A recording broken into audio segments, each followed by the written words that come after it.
One nation one इलेक्शनला केंद्रानं मंजुरी दिल्याचं सूत्रांकडून कळतंय। केंद्रीय कॅबिनेट बैठकीत मंजुरी दिल्याची सूत्रांनी माहिती दिली आहे। तर वन नेशन वन इलेक्शन देशासाठी आवश्यक आहे, सुधीर मुनगंटीवार यांनी हे विधान केलंय।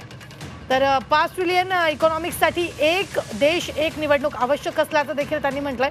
सुधीर मुनगंटीवार यांनी हे विधान केलेलं आहे। एक गोष्ट प्रामुख्याने लक्षात आली की वन नेशन वन इलेक्शनची आवश्यकता आहे। महाराष्ट्रामध्ये 5 वर्षात जितक्या निवडणुका झाल्या होत्या त्याचा जेव्हा आम्ही अभ्यास केला तेव्हा 315 दिवस विविध माध्यमातून आचारसंहिता असली। निवडणूक, कधी लोकसभेची निवडणूक, कधी नगर परिषदची निवडणूक, कधी जिल्हा परिषदची निवडणूक, कधी ग्रामपंचायतच्या निवडणुका, कधी शिक्षक मतदारसंघ, कधी पदवीधर मतदारसंघ, म्हणजे 5 वर्षापैकी 315 दिवस साधारणतः आचारसंहिता। आणि मग तुम्हाला तर माहिती आहे की काही अधिकारी आचारसंहिता संपल्यानंतर सुद्धा आचारसंहितेचा भाऊ करतात।